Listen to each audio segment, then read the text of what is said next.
এগুলো চিন্তা করার বিষয় আছে কিনা বলেন? এই যে শহীদরা রক্ত দিলেন, জীবন দিলেন, আহত হলেন, পঙ্গু হলেন, এই বাংলাদেশ কি আবার কোন ফ্যাসিবাদ প্রতিষ্ঠার জন্য না।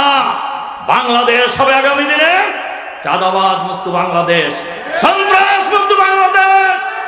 বাংলাদেশের মাটি থেকে এই ফ্যাসিবাদী হাসিনা নির্বাচনকে নির্বাসনে দিয়েছে। এই বাংলাদেশের মানুষ গত 20 বছর ভোট দিতে পারে নাই।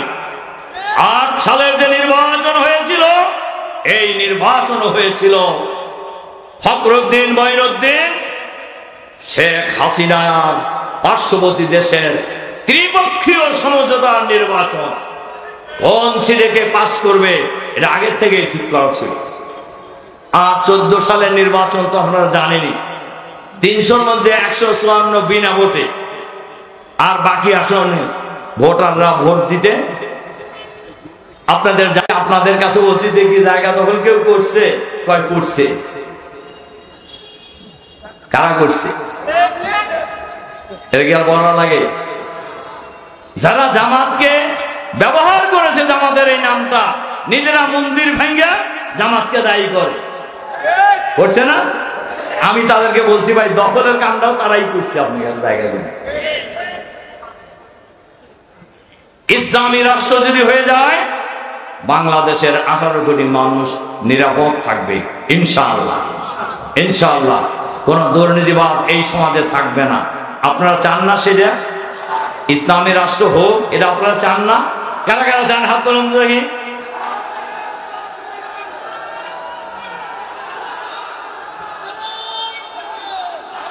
হ্যাঁ, হাত নামান, হাত নামান, চলগান বন্ধ করেন।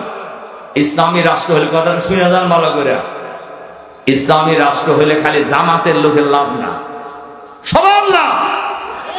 দল মত নির্বিশেষে, জাতি বর্ণ নির্বিশেষে সকলের লাভ ইসলামী রাষ্ট্র হলে। সাংবাদিকের লাভ। এই ফ্যাসিবাদ বিরোধী আন্দোলনে অনেক সাংবাদিক নিহত হয়েছে, অনেক সাংবাদিক নির্যাতিত হয়েছে। আমরা শুধু বলবো, আপনারা সঠিক কথাটা লিখবেন, কালোকে কালো, সাদাকে সাদা বলা শিখুন। দেখবেন সমাজের অনেক সমস্যার সমাধান হয়ে যাবে। সংগ্রামী ভাই এবং বন্ধুগণ, কাজেই আপনারা আসুন, আমরা আমাদের এই প্রিয় জন্মভূমি এই বাংলাদেশকে আগামী দিনে একটি সুখী, সমৃদ্ধশালী, চাঁদাবাজ মুক্ত, সন্ত্রাস মুক্ত, দুর্নীতি মুক্ত, আধুনিক, মানবিক, ইসলামী কল্যাণ রাষ্ট্র কায়েমের লড়াই সামনে এগিয়ে নিয়ে যাই। আগামী দিনের বাংলাদেশ হবে ইসলামের বাংলাদেশ ইনশাআল্লাহ। আগামী দিনের বাংলাদেশ হবে ইসলামী সরকারের বাংলাদেশ ইনশাআল্লাহ। এটা কোনো দলের সরকার হবে না।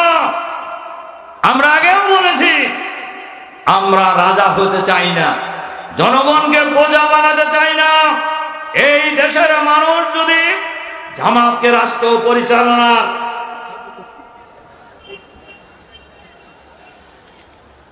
জামাতকে যদি রাষ্ট্র পরিচালনার দায়িত্ব দেয়, তাহলে আমরা সেবক হব দেশের। আর আপনাদের এই অঞ্চলেও যদি জামাতের সংসদ সদস্য হয়, আপনারা জানেন যে আমাদের দলে কোনো টেন্ডারবাজ নাই, জানেন নাকি? কোনো টেন্ডারবাজ নাই। এই এলাকার উন্নয়নের সকল কাজ আপনারা করবেন ইনশাআল্লাহ। এই এলাকা উন্নয়নের সকল কাজ আপনাদের হাত দিয়ে হবে। এই কলেজের প্রিন্সিপাল সাহেব একটা স্লিপ পাঠাইছেন যে কলেজের জন্য কিছু কম, কলেজের জন্য আমাদের জেলা আমির কিছু বলছে। আবারও আমি বলছি, নিমগাছি কলেজ অনেক পুরানো কলেজ। আল্লাহ তাআলা যদি আমাদেরকে সেই সুযোগ দেন, এই কলেজ শুধু নয়, এই এলাকার রাস্তাঘাট, ব্রিজ, কালভার্ট, নিমগাছি কলেজ সহ সকল প্রতিষ্ঠানের উন্নয়নের কাজে আমরা অগ্রণী ভূমিকা পালন করব ইনশাআল্লাহ। আর আমরা আজকের এই বিশাল সমাবেশে অন্তর্বর্তীকালীন সরকারের কাছে আহ্বান জানাতে চাই, এই পুরনো কলেজটা ভবন থেকে শুরু করে উন্নয়নের কাজে আমরা শুনেছি ওনারা কিছু কিছু উদ্যোগ নিয়েছেন উন্নয়নের কাজে। এই কলেজটাও সেই উন্নয়নের কাজের অন্তর্ভুক্ত থাকবে ইনশাআল্লাহ। আর আমাদের পক্ষ থেকে যে চেষ্টা করা দরকার সেই চেষ্টা করবো। আর একটা কথা বলে শেষ করে দেই, যেটা এখন বাংলাদেশের মানুষের মধ্যে গুঞ্জন চলছে, নির্বাচন কবে হবে। আমরা বলছি প্রয়োজনীয় সংস্কার করে, প্রয়োজনীয় সংস্কার করে যত তাড়াতাড়ি সম্ভব নির্বাচন দিয়ে নির্বাচিত সরকারের হাতে ক্ষমতা হস্তান্তর করতে হবে। তবে যেন তোর, আমি শুরুতেই বলেছি কথা, যেন তোর নির্বাচনের জন্য বাংলাদেশের মানুষ জীবন দেয় নাই, রক্ত দেয় নাই, পঙ্গু হয় নাই।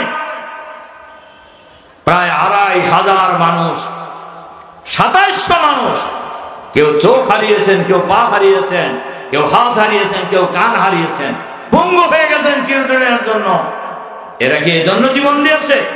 এজন্য পঙ্গু হয়েছে না। আমরা তবে সরকারকে বলতে হবে প্রয়োজনীয় সংস্কারের নামে আবার বেশি দিন থাকা চলবে না। কাজেই প্রয়োজনীয় সংস্কার করে নির্বাচনের ব্যবস্থা করতে হবে। আর আবারও আমরা বলি, আসুন আমরা সবাই মিলে এই দেশটা আমাদের সবার, এই দেশটাকে আগামী দিন সুন্দর দেশ হিসেবে গড়ে তোলার জন্য চেষ্টা করি।